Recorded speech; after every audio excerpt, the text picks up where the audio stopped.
Y me da mucho gusto también comunicarles que vamos a iniciar una nueva serie de carácter escatológico, de carácter profético. Cuando hablamos de escatología, logos, conocimiento, escato, las cosas del más allá o las cosas del final de los tiempos. Entonces la escatología es la rama de la teología que trata con las cosas de los últimos tiempos, o sea, las profecías de los últimos tiempos. Y así vamos a titular esta serie, Conociendo el fin de los tiempos. No cabe duda, damas y caballeros y santos de Dios, que estamos rodeados hoy, más que nunca, de un sinnúmero de eventos políticos, filosóficos, climatológicos, religiosos, amenazadores. En el mundo siempre ha habido guerras, en el mundo siempre ha habido depravación sexual, degradación moral, siempre ha habido revoluciones, golpes de Estado, etcétera, etcétera. Pero nunca todas estas situaciones u eventos habían convergido como en el momento en que nos encontramos actualmente. Si hiciéramos un breve panorama geopolítico alrededor del mundo, nos damos cuenta, ¿verdad?, que de México hasta abajo, hasta la Patagonia, están las naciones latinoamericanas e iberoamericanas ardiendo, por todos lados protestas, en Hong Kong protestas, en Irak protestas contra el gobierno. En Estados Unidos un clima que se está viviendo de demasiada tensión, donde quieren destituir un presidente, etcétera, etcétera. El Medio Oriente ni se diga, continúa con el conflicto aumentando acerca de quién controla el petróleo, quién controla el Golfo Pérsico. Estados Unidos abandona a los kurdos, que es el grupo étnico entre Siria y Turquía, que defendieron a Estados Unidos durante la guerra del Golfo Pérsico. Y vemos un mare magnum en el mundo donde volteamos y estamos preguntándonos, en medio de tantas cosas, ¿quiénes son los buenos y quiénes son los malos? ¿Quién tiene la razón de todo lo que oímos en los periódicos, en la televisión? Unos dicen una cosa, golpe de Estado, no fue golpe de Estado, revolución, no fue revolución, los kurdos esto, Estados Unidos por acá, y estamos en medio de un mundo verdaderamente confundido. Sin embargo, la Biblia nos muestra que nosotros no debemos vivir en confusión. Ya cuando un cristiano dice, no sé quién tiene la razón, o creo yo porque los medios de comunicación, recuerden algo, ¿verdad? Los medios de comunicación, televisiones, radios, etcétera, etcétera, muchas veces tergiversan, las noticias de tal manera que llegan a manipularnos y hacernos creer lo que ellos creen. Entonces, dependiendo quién está detrás de los medios de comunicación, qué ideologías o qué filosofías o quiénes son los dueños de CNN o de BBC News o de Fox News, etcétera, etcétera, o en México, dependiendo quién se encuentra detrás, es la clase de mensaje que envían. Y cuando nosotros oímos en Fox News una cosa que contradice CNN otra cosa, y otros periódicos de México dicen una cosa, y otro periódico dice otra cosa, llegamos a preguntarnos, ¿quién dice la verdad? ¿No es verdad? Realmente, ¿quién dice la verdad? ¿En qué mundo nos encontramos? Realmente, ¿cómo podemos nosotros afianzarnos? Es como si estuviéramos en un barco que se está hundiendo y nos hemos echado fuera de la borda, como cuando el Titanic en 1910-12 se estaba hundiendo, nos aventamos al mar y nos agarramos de un salvavidas. Y ahorita así está el mundo, estamos tratando de buscar un salvavidas, algo que nos dé seguridad. Algo que ya no produzca tanta tensión en nuestras vidas, tanta angustia, porque el mundo vive angustiado. Hay demasiada ansiedad. La enfermedad número 1 que la Clínica Mayo en Rochester y el Hospital Hopkins en Estados Unidos que son las dos clínicas médicas más respetadas que hay en el mundo en cuanto a evaluaciones y a sugerencias médicas, coincidieron hace algunos años en que el factor común denominador o la causa número 1, escúcheme con mucho cuidado, este es un dato que viene de clínicas médicas, no cristianas. La causa número 1 de las enfermedades mentales y físicas del ser humano en el siglo XXI es el estrés. El estrés es un estado de angustia, un estado de tensión, de ansiedad interna que no te deja vivir y que te hace que estés enojado contra el gobierno, enojado con tu papá, con tus hijos, etcétera, etcétera. Ves a toda la gente con recelo, no confías de nadie, te vuelves amargado, te vuelves amargada. Y es el estado interno al que el ser humano está llegando porque hay demasiados conflictos en el mundo, demasiadas noticias. Estamos oyendo con el iPhone qué pasó en Irak, qué pasó en el Medio Oriente, qué pasó por acá, mis amigos, mis amigas, y llega un momento en que el ser humano ya no tiene paz. Ayer en el Congreso de Pastores que tuvimos en México, llegaron una familia a consultarme. Él es pastor, su esposa lo acompaña hace mucho tiempo, y me dice: Armando, quiero decirte una cosa. Tenemos un programa de televisión en Sudamérica y un programa de radio. Y el otro día estaba radiando unas noticias, me dice la esposa, y ¿sabes una cosa? Que de repente se me olvidó todo. Entré en un estado de amnesia en el que ya no sabía ni quién era yo. Algo me pasó en las neuronas de mi cerebro que se me fueron todas las ideas. Y duré como 1 o 2 días. Mi esposo asustadísimo, ¿qué me habrá pasado? No fue un golpe, no tuve un trauma y se me fueron todas las ideas. Inmediatamente le contesté y le dije: eres una mujer demasiado estresada. Y hay una autora inglesa que les recomiendo, ahorita mi esposa está devorando todos sus libros, que se llama Carolina Leaf, L-E-A-F, Leaf. Esta autora inglesa es neuróloga, pero es cristiana, y está haciendo los últimos descubrimientos del cerebro, de las neuronas, de la manera como afecta el estrés. Y en ese momento, cuando tú estás demasiado estresado y tienes demasiadas presiones, y los niños, y el esposo, y el falta de trabajo, y el buen fin, o lo que tú quieras mencionar, algo le pasa. Las neuronas son interconexiones eléctricas que tenemos, pero millones de células dentro del cerebro, y un solo alambrito por la presión mental, por falta de vacaciones o de que no aprendes a relajar tu mente, etcétera, etcétera, provoca amnesia, provoca enfermedades mentales y puedes llegar inclusive a la locura. Esto es impresionante, porque es como un árbol lo que tenemos aquí adentro. Y ella está descubriendo que cuando tienes pensamientos negativos, las neuronas se unen más rápido. Esto es increíble porque así nos diseñó Dios. Y cuando tenemos pensamientos negativos, las neuronas comienzan a tratar de desconectarse y vienen zonas negras en el cerebro que te impiden pensar coherente y lógicamente. Qué interesante que Filipenses 4:8 diga en la Biblia: en esto pensar todo lo que es bueno, todo lo que es justo, todo lo que es buen hombre, ocupa tu mente pensando cosas positivas.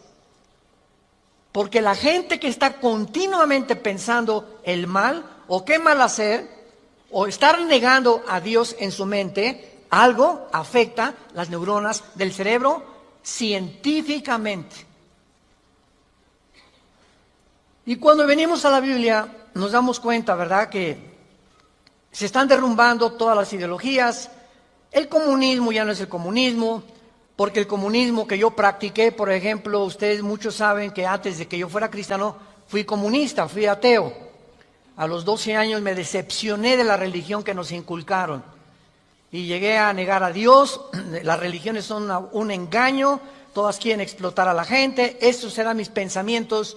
Tenía el Che Guevara arriba de mi cuarto con un póster inmenso de él, y Marx y Engels y Lenin, etcétera, etcétera. Y para mí ese era mi mundo y era lo que yo creía era la respuesta, un sistema ideológico para poder cambiar la sociedad. Sin embargo, cuando descubrí, ¿verdad?, que este sistema era completamente contradictorio, como se demostró en 1990, que cayó el comunismo en Europa, cuando Mikhail Gorbachev confesó que era una ideología. Para que seas comunista, número 1, tienes que ser ateo. Escúchame con mucho cuidado. Número 2, tienes que ser darwiniano. O sea, tienes que creer que al morir no hay nada. Que vas a la tierra y que no hay Dios y ahí acabó. No hay otra vida, no hay mundo espiritual, no hay ninguna otra dimensión. Número 3, tienes que ser humanista, no humanitario, humanista. O sea, tienes que creer que el hombre tiene las respuestas para sus problemas. Ese es el humanismo. Cuando creemos que nosotros podemos resolver la pobreza, las injusticias, etcétera, etcétera. Que es la historia del fracaso de la Liga de las Naciones Unidas, la OTAN, la OEA, llámale como quieras. El hombre es incapaz de resolver los problemas que van más allá de nuestra capacidad para resolverlos. Ese es el humanismo.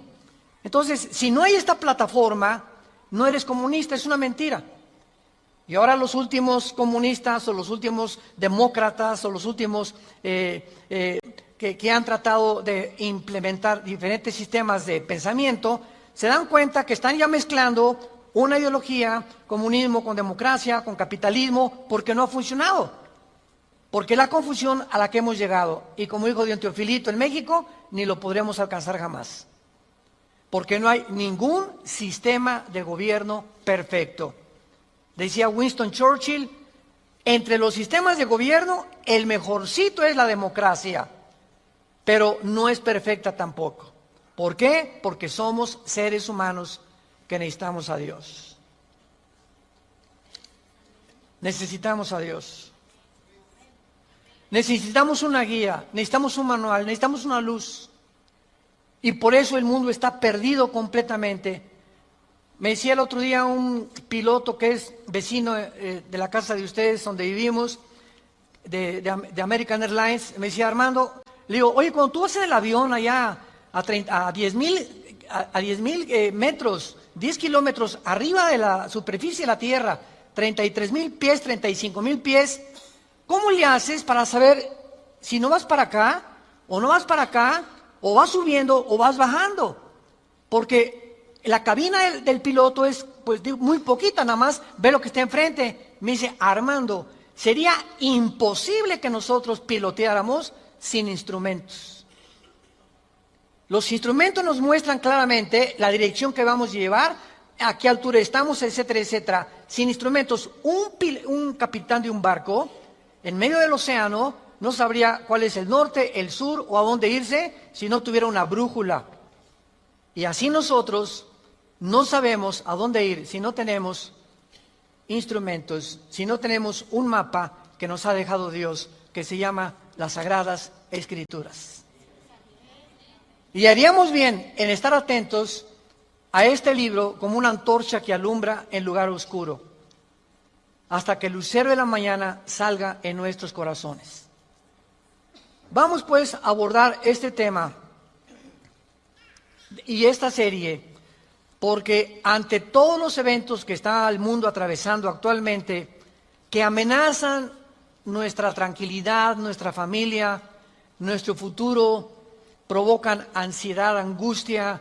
¿Qué pasa si pierdo el trabajo? ¿Qué pasa si el peso pierde más valor ante el dólar? Si cae el petróleo, si viene un gobierno en México, o si viene una guerra nuclear. Todas estas cosas producen ansiedad, producen incertidumbre. producen intranquilidad. Y Dios no quiere que vivamos así. Dios quiere que en medio de este mundo tengamos una esperanza, tengamos una seguridad de que las cosas van a mejorar. Que lo mejor de nosotros está por delante. Y que aunque el mundo sea cubierto de tinieblas, en nosotros debe haber luz. Porque somos la familia de Dios. Que dio a su Hijo en una cruz hace 2000 años para que pudiéramos comprender el mensaje del Evangelio, de las buenas noticias, de la gracia de Dios en su Hijo Jesucristo. Podemos saber exactamente, y este es el tema que vamos a abordar en toda esta serie, podemos en la Biblia encontrar datos, información que nos digan en qué tiempo de la historia nos encontramos. ¿Podríamos realmente decir con seguridad nos encontramos a 10 años de que Cristo venga, o a 5 años de que Cristo venga, o nos encontramos al borde de un caos nuclear, o estamos en la orillita de la autodestrucción del ser humano? Esta información se encuentra en este libro, porque cuando comienzas a escudriñar este libro y nos comenzamos a ver que Dios nos comienza a despejar incógnitas y los velos negros que nos impiden ver hacia adelante comienzan a ser quitados por la luz del Espíritu de Dios, comenzamos a caminar con confianza en la vida. Si yo estoy en una cueva oscura, yo no sé si dar un paso por acá porque no veo, está tan oscuro que a lo mejor está ahí un murciélago o una roca o algo, pero si alguien me da una lámpara, ¿qué hace la lámpara? Inmediatamente me alumbra 4, 5, 10 metros hacia adelante. Y con esa lámpara puedo caminar con confianza porque voy viendo dónde voy pisando. ¿Correcto? Bueno, así es exactamente en el mundo espiritual. El mundo ahorita no tiene lámpara, están así. ¿Será melón? ¿Será sandía? ¿Será, ya sabes quién? Por aquí, por allá, ¿y para dónde? Esto, ¿tendrá razón ellos? ¿Tendrá razón estos? ¿Tendrá razón este gobernante? Por acá, y así está el mundo. Pero cuando tenemos la palabra profética más segura, vamos a comenzar a caminar con confianza y a darnos cuenta del Dios que nos dice, no temas. No temas, estoy contigo, nunca te dejaré, nunca te voy a abandonar. Estaré contigo todos los días hasta el fin del mundo. Y aunque se cierren los cielos aparentemente y la oscuridad, la tierra, esté cubierta de ella, mientras más oscuro, las estrellas se ven mejor. Mientras más oscuro, vamos a tener más luz, porque vamos a poder brillar en medio de las tinieblas. Claro que la Biblia nos va a revelar todos estos sucesos y calamidades antes de que sucedan, para que cuando sucedan corroboremos, comprobemos, confirmemos que Jesús tuvo realmente la razón y que Él es el Hijo de Dios. Y esto es lo que nos da la fortaleza, las convicciones, porque lo que más se necesita ahorita en el mundo es seres humanos con convicciones profundas en sus vidas, con mucha integridad para vivir. Y cuando tú eres una persona de una sola pieza, como dijo Pablo, yo sé en quién he creído, ya no te engaña la gente. Ya no te engañan las películas, no te engaña la televisión, no te engañan las noticias, porque tu fe está bajo una roca. Estás parado en un fundamento inconmovible. Y este fundamento es la palabra de Dios. Vayamos a ver algunos pasajes en primer lugar en el capítulo 46 del libro de Isaías. Si no traes la Biblia, por eso estás así. Con razón. En Isaías capítulo 46, versículo del 9 al 10, veamos algunas respuestas anticipadas que este profeta hace 2700 años escribió. Isaías 46, versículo 9 y versículo 10.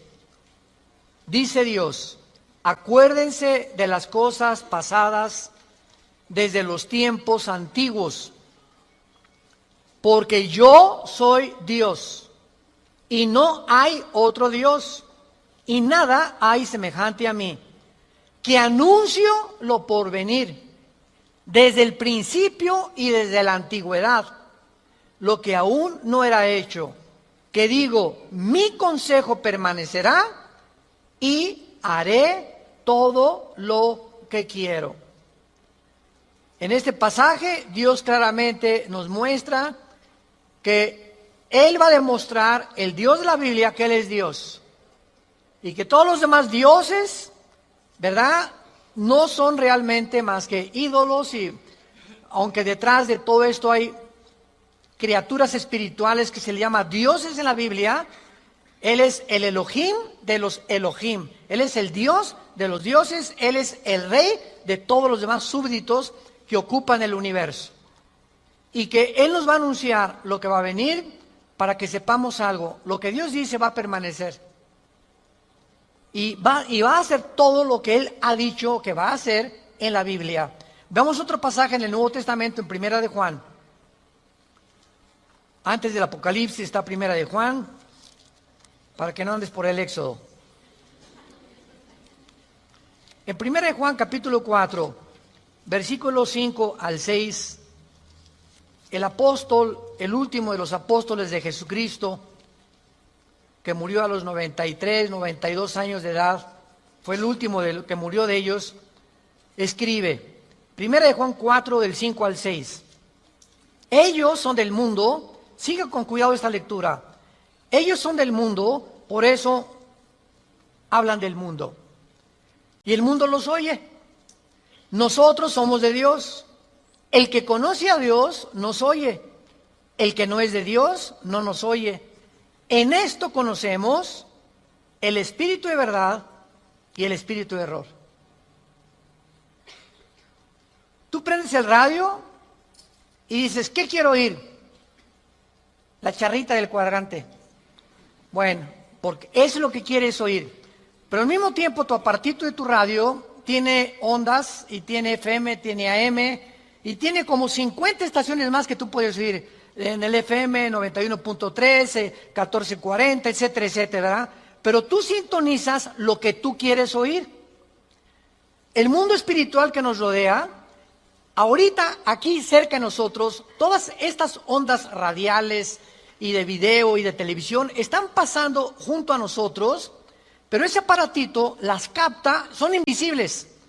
Y el hecho que no las veamos no implica que no existen, porque aquí están junto a nosotros, pero ese aparatito lo prendo y capta esa onda que yo quiero, o hay otra banda más chica, o hay otra más grande, pero capta, repito, la estación que tú quieres bajar del mundo invisible. Y así pasa en el mundo espiritual. ¿A quién quieres oír? ¿A Buda? ¿A Marx? ¿A Che Guevara? ¿A Lenin? ¿A los brujos? ¿A los astrólogos? ¿A quién estás sintonizando en tu mente? Ellos son del mundo. Si tú eres del mundo, vas a oír a los líderes del mundo, a los religiosos, a los brujos, a los que te han prometido que tienen alguna verdad. Y por eso tu vida está como está.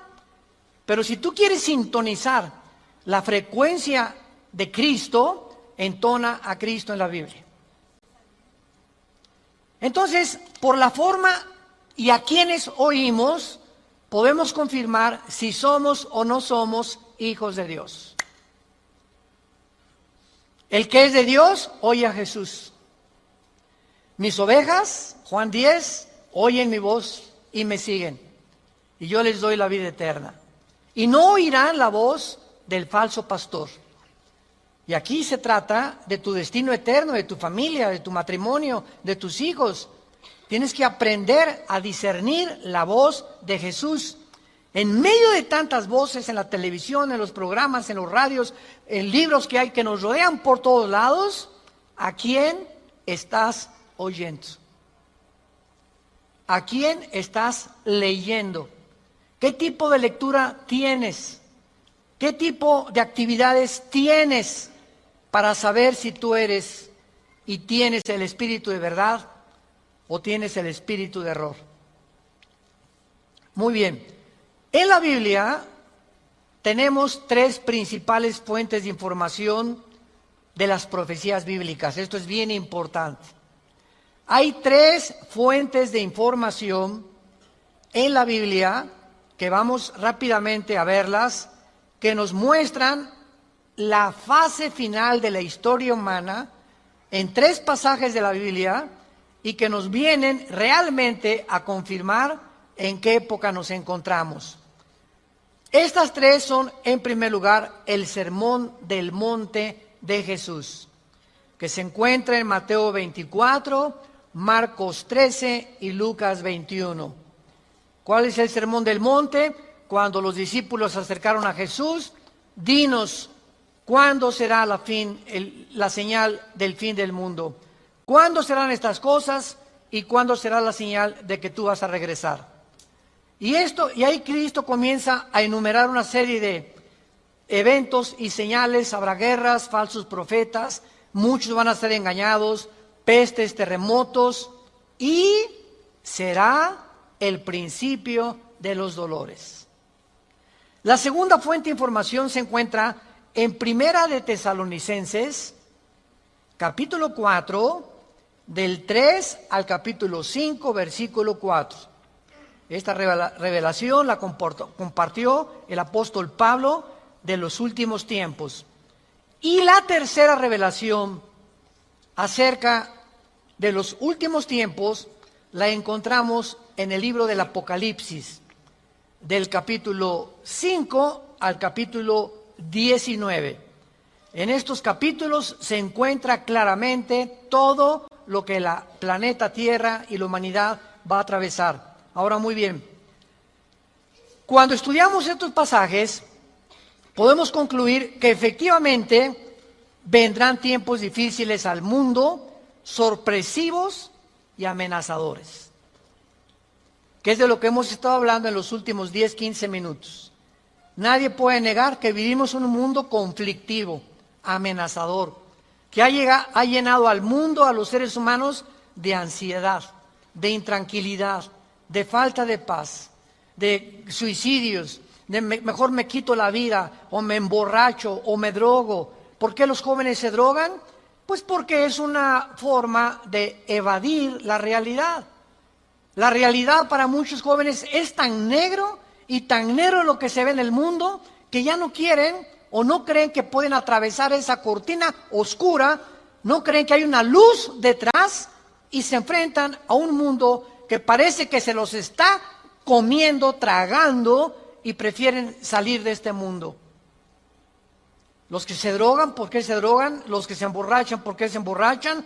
Porque la realidad es tan cruda que no la quieren enfrentar en sus 5 sentidos. Entonces, detrás de cada persona drogadicta, alcohólica, etcétera, etcétera, se encuentra un conflicto interno espiritual. Porque como en el área forense, cuando tú estudias, yo recuerdo que hubo una época en mi vida que comencé a estudiar criminología, dactiloscopía y balística. Quería ser detective, imagínense. Siempre me ha gustado la investigación. Y me dio unos meses por meterme y comprar libros, etcétera, etcétera. Y siempre cuando en esa área te involucras, los detectives o los investigadores siempre están buscando el motivo por el cual alguien le quitó la vida a la otra persona. Porque siempre hay un motivo del que cometió fraude. El motivo de por qué mató a su mamá. El motivo por qué abandonó a su esposa. Siempre detrás de cada acción hay un motivo.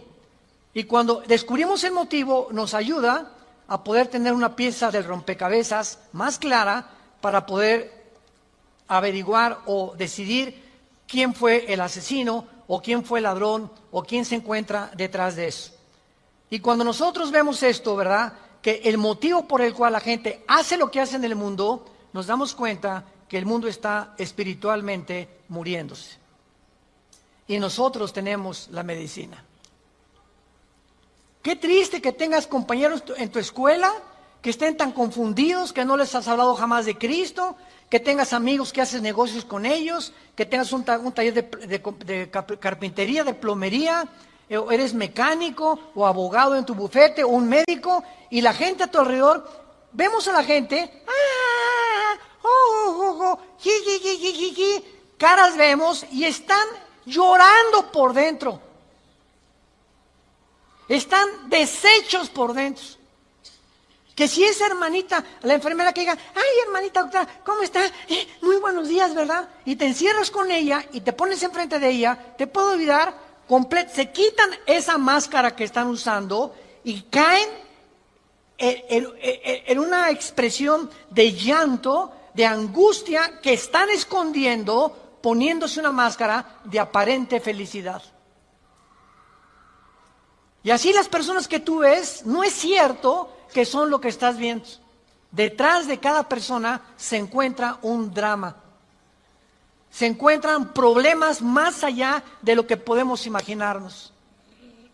Así que nosotros tenemos la respuesta y la medicina, qué estamos haciendo con ella, y vamos a dar cuentas en la otra vida de todas las cosas que nunca cumplimos en la palabra de Dios al compartir el mensaje de Jesucristo.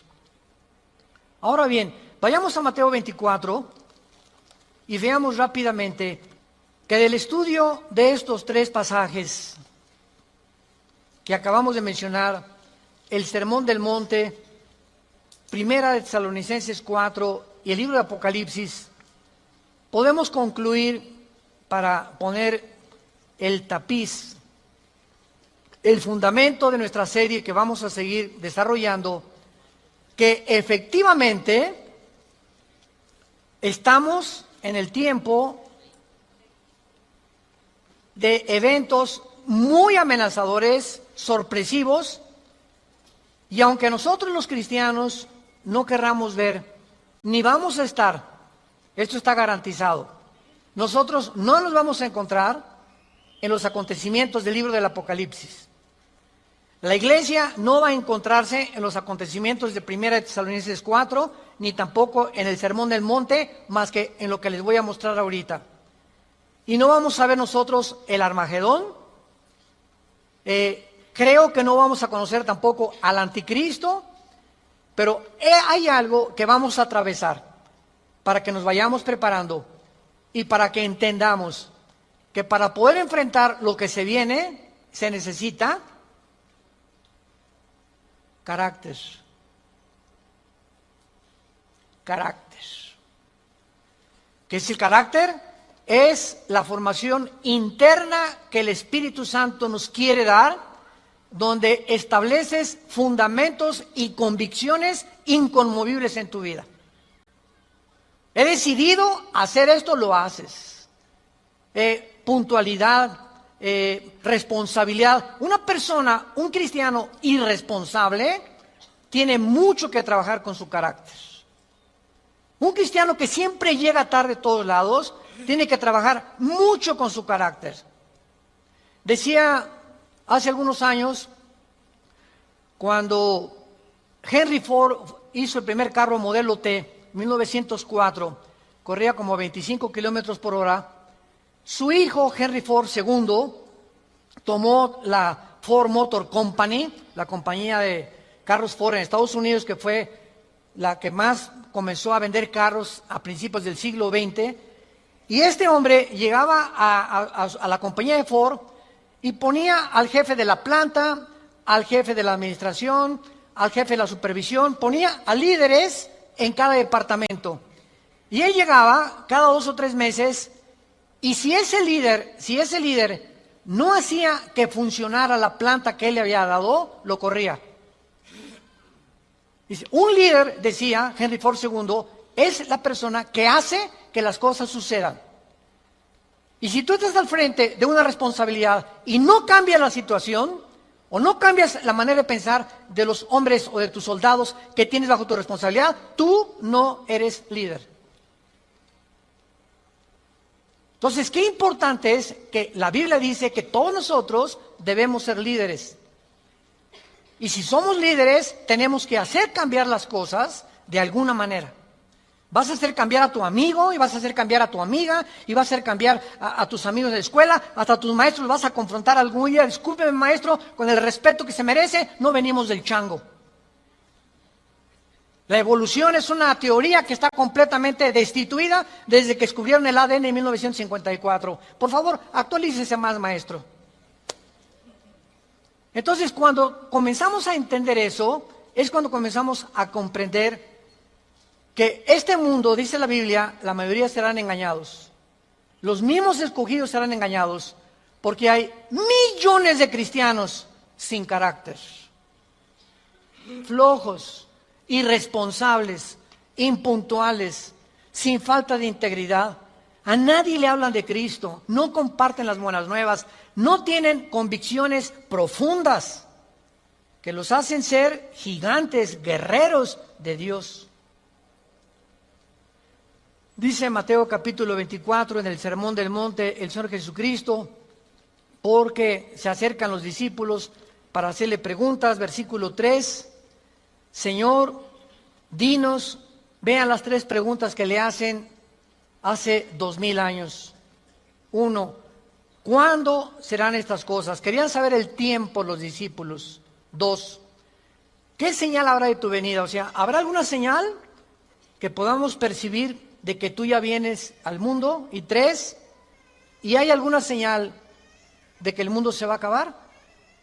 De estas 3 preguntas, Cristo comienza a contestar algunas. Por ejemplo, la señal de su venida, al versículo 29 y 30, cuando el sol se oscurecerá, la luna se pondrá, etcétera, etcétera, y esa es la señal de la venida de Cristo, que no vamos a estar aquí nosotros, porque primero es el arrebatamiento, y van a pasar 7 años de la tribulación, y viene Jesucristo en la segunda venida, y los que estén en la segunda venida, que se hayan convertido en la persecución del anticristo, van a saber que cuando vengan estas señales cósmicas en el cielo, Cristo aparecerá en las nubes junto con nosotros, porque regresaremos con Él.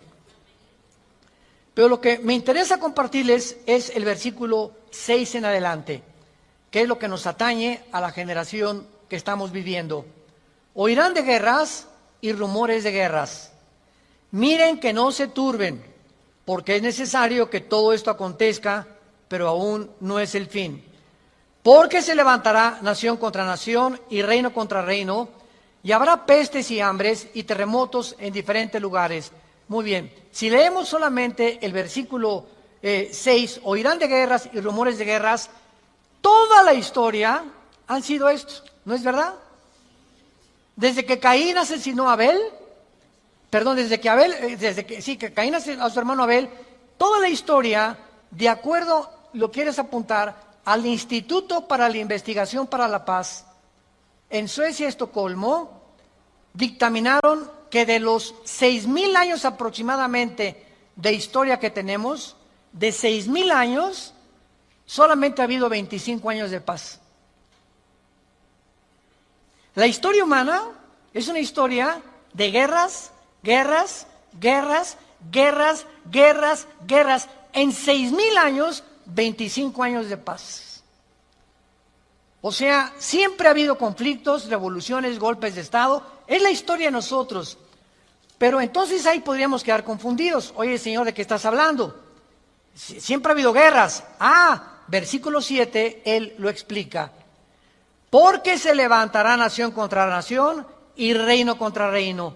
Esto, una guerra mundial, una guerra de carácter internacional, donde se involucraron 3 o 4 naciones contra 3 o 4 o 5 naciones, nunca sucedió hasta 1910, la Primera Guerra Mundial. Ahí fue la primera vez en la historia que sucede una guerra de carácter internacional a través de toda la historia. Y casi 30 años después, la Segunda Guerra Mundial. Entonces, con esto nos situamos nosotros en una plataforma bastante sólida y podemos entender que cuando Jesús dice, se levantará nación contra nación y reino contra reino, y habrá pestes, porque las guerras producen pestes, plagas, ¿verdad? Enfermedades, calenturas, hambres, terremotos. Señor, siempre ha habido terremotos, ok, claro, siempre ha habido terremotos, pero de acuerdo al Instituto Sismológico de Boulder, Colorado, que es uno de los institutos más prestigiados en el mundo para detectar terremotos, desde 1976 hasta el 2010 han aumentado 70% los terremotos en el mundo. 70% han aumentado. Es a lo que Cristo está diciendo, que iban a aumentar cada vez más los terremotos, etcétera, etcétera. Versículo 8. Y todo esto, aquí es donde nos encontramos ahorita, nos encontramos en el principio de los dolores. Nos encontramos en un mundo donde el matrimonio ya está dejando de existir. En un mundo donde el ser humano está contagiado e infectado filosófica, religiosa, política, económicamente. Unos voltean por acá, ¿dónde estará la solución? Voltean a sus ídolos, otros consultan muertos, otros consultan espíritus, otros etcétera, etcétera. Es impresionante a donde el mundo se encuentra actualmente. Impresionante. Y esto es precisamente lo que Jesucristo nos quería decir para que estemos preparados. Ahora muy bien, después de estos principios de dolores, nos vamos. Adiós, mundo cruel. Adiós, mi perro fido, adiós, adiós, mundo cruel. Ya nunca te veré. Después de este principio de dolores, van a aumentar, imaginémonos, van a aumentar las catástrofes en el mundo y los terremotos y las plagas y las pestes y la confusión, que va a estar el mundo en un estado tan grande de confusión que va a pavimentar el camino para que se levante un hombre en el Medio Oriente que la Biblia le llama la bestia. De todos los animales que el Espíritu Santo buscó, las hienas, los leopardos, los osos, los leones, depredadores, no encontró el Espíritu Santo un hombre, un adjetivo para designar a este hombre, y por eso simplemente la Biblia le llama una bestia, un depredador, cruel, sanguinario, y su otro nombre es el anticristo. Todos los dictadores,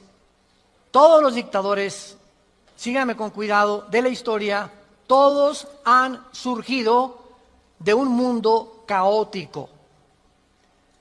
El caldo de cultivo para producir un dictador es que la situación se encuentre aparentemente sin solución.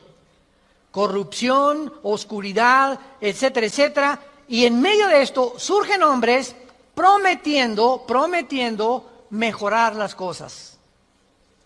Hitler entró democráticamente. Stalin entró democráticamente. Saddam Hussein entró democráticamente. No es verdad que entren a través de un golpe de Estado los líderes, la mayoría entran a través del pueblo, pero una vez que el pueblo los levanta, a ver quién los quita. Y en medio de esto es cuando el mundo va a ver en Europa, que va a estar una oscuridad total en Europa. Ahorita la salida de Inglaterra de la Unión Europea, el Brexit famoso, ahorita en Europa ya no existe, damas y caballeros, santos de Dios. Las únicas dos naciones que sobreviven en Europa es Alemania y Francia. España, Portugal, Grecia e Italia están hundidas económicamente, sin dinero para poder levantarse. Y no hay ninguna esperanza para estas naciones. Había el Fondo Monetario Internacional que lo estaba manejando Alemania, se les acabó el dinero ya. Y Francia está ayudando un poquito a Alemania. Y gracias a Dios que en Alemania la ministra Angela Merkel es cristiana. En todo el mundo es la única líder que sus padres fueron pastores y ella dijo en enero de este año, Europa tiene que regresar a Dios. Entonces, Alemania está sobreviviendo, Inglaterra se está yendo sin los impuestos que le pagan las naciones a la Comunidad Europea o a la Unión Europea, ya no va a haber forma de sostener una Unión Europea, que era el sueño de los europeos después de la Segunda Guerra Mundial. Y está el campo preparado para que surja el hombre, la bestia, el anticristo, el hijo de perdición, que la Biblia profetiza que se va a levantar y va a traer soluciones al mundo, va a resolver problemas de la pobreza, de la economía, de la política, ideologías, y el mundo se va a asombrar porque este hombre no va a ser un hombre normal. Va a ser un hombre poseído por un principado satánico. Lo hemos visto en otras conferencias en el libro del Apocalipsis. Ya no nos da tiempo para eso. Pero va a ser un hombre que va a hacer milagros sobrenaturales. Y va a tener a un compadre que en Apocalipsis 13 se le llama el falso profeta. Que va a ser, fíjense, un líder religioso unido a un líder político. El líder político, el anticristo, va a usar a un líder religioso para que el líder religioso convenza al mundo de ponerse la marca el 666. Y cuando el líder religioso convenza al mundo y haga milagros, este líder religioso, el anticristo lo va a matar. Y va a deshacer la ciudad de donde salga el líder religioso, y el anticristo, a la mitad de los 3 años y medio, va a proclamarse. Según Tesalonicenses capítulo 2, del 3 al 4, se va a proclamar que Él es Dios. Va a entrar al templo judío, va a violar el templo judío y va a hacer que el mundo lo adore como Dios. Pero, ¿será eso posible? ¿Que pueda llegar la humanidad a tal grado de adorar a un hombre como Dios? La historia nos enseña que el hombre no aprende la historia. ¿Se acuerdan de esa frase? Y el que no conoce la historia está condenado a repetirla. ¿Qué pasó con los césares romanos? Los césares romanos mandaron a la gente que los adoraran como dioses. Y los césares romanos se erigieron como dioses. Calígula mata a su familia. Nerón tenía de amante a un niño de 10 años. Era una depravación impresionante. Cuenta la historia que cuando un emperador romano estaba en el Coliseo, cuando vayan a Roma, vayan al Coliseo, es impresionante ver el Coliseo romano. Todavía en el Coliseo romano, cuando vayan a Roma, las manchas de la sangre de hace 2000 años, de los mártires que mataron los leones y quemaron vivos y que arrastraron, ahí están todavía las manchas de la sangre, que las han mantenido. Bueno, pues cuenta la historia, ¿verdad?, que estaba el César en un coliseo, en el Coliseo romano, y entonces todo el mundo se tenía que hincar y decirle, salve César. Y un hombre se quedó parado, que aparece en Apocalipsis con el nombre de Antipas. Y entonces se quedó parado y el César le dijo a un centurión, ve por favor y ve que es esclavo, ¿por qué no se hinca? Y el centurión romano fue con Antipas. Le dijo, Antipas, tienes que hincarte porque si no te van a matar. Y entonces, y además le dijo el centurión, te van a matar y ¿no ves que todo el mundo está contra ti? ¿No ves que tú eres el único? Y Antipas contestó, dile al César que si todo el mundo está contra mí, yo estoy contra todo el mundo, porque así murió mi Señor. Lo quemaron vivo en un balde grandísimo de aceite hirviendo. Y por eso Cristo le llama en Apocalipsis mi testigo fiel.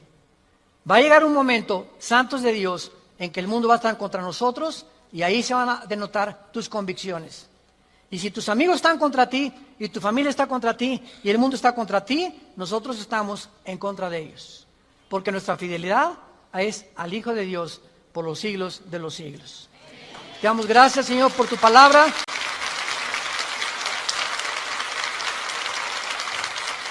Bendito sea el nombre del Hijo de Dios, que nos ha hecho renacer su Padre para una esperanza viva por medio de su resurrección de entre los muertos, para que tengamos una esperanza que no puede morir en nuestro corazón y permanezcamos fieles a esta esperanza a la que todos hemos sido llamados. Al gran pastor de las ovejas, nuestro Señor Jesús, es nuestra lealtad. es nuestro amor, es nuestro corazón, porque Él fue el que dio su vida en nuestro lugar. A ti, Jesús, te damos gracias por vivir dentro de nosotros y saber que más pronto de lo que nos imaginamos, vienes por tu iglesia. Vienes por aquellos que han sido fieles hasta la muerte, que han mantenido firmes sus convicciones en medio de un mundo confundido, donde estos hijos e hijas tuyas han permanecido inconmovibles en la fe, aferrados a la roca, a la palabra de vida, que es la que nos ha dado la vida eterna. Te damos gracias, Señor, porque sigues llamando al mundo al arrepentimiento, a que se vuelvan a ti. No somos dioses, somos seres humanos, agentes morales, débiles, vulnerables, irresponsables de todas nuestras acciones, pensamientos y palabras. Y daremos cuenta algún día, después de nuestra muerte, de todo lo que hicimos mientras estábamos en este cuerpo que es temporal. Un cuerpo sujeto a la corrupción, pero dentro de nosotros el alma y el espíritu vivirá eternamente. Si tú esta mañana quieres invitar a Cristo y aún no estás seguro de que tienes la vida eterna o segura, dile simplemente estas palabras: Señor, te pido perdón por mis pecados. Creo que en esa cruz pagaste por ellos con tu sangre y que a los 3 días resucitaste de los muertos. Y porque creo que vivo, te pido en este instante, Señor Jesús, que entres a mi vida como mi Señor y mi Salvador. Tendré el poder ahora, de la corta vida que me queda, vivirla para ti, conocerte, adorarte y morir en paz, al saber que mis pecados han sido perdonados y que me has amado hasta la muerte. Oramos en tu nombre, bendito Jesús. Amén.